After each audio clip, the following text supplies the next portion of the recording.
kami ang dapat na parangalan, kundi kayo, dahil sa inyong pag-ibig at katapatan. Bakit kami kinukutya ng ibang bansa at sinasabi nilang nasaan na ang inyong Diyos?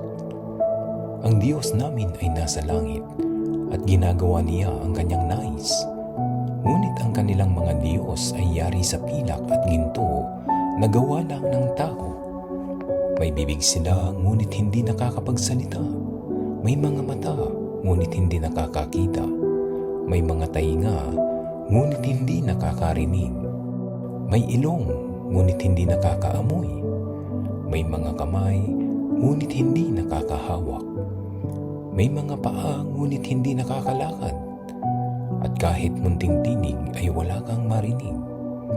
Ang mga gumawa ng mga Diyos-Diyosan at nagtitiwala rito ay matutulad sa mga ito. Kayong mga may takot sa Panginoon, magtiwala kayo sa Kanya. Siya ang tutulong at mag-iingat sa inyo. Hindi tayo kinakalimutan ng Panginoon. Pagpapalain niya ang lahat ng may takot sa Kanya, dakila man o aba. Paramihin sana kayo ng Panginoon, kayo at ang inyong mga angkan. Pagpalain kayo ng Panginoon na lumikha ng langit at ng lupa. Ang kalangitan ay sa Panginoon, ngunit ang mundo ay pinagkatiwala niya sa mga tao. Ang mga patay ay hindi na makakapagpuri sa Panginoon dahil sila ay nanahimik na.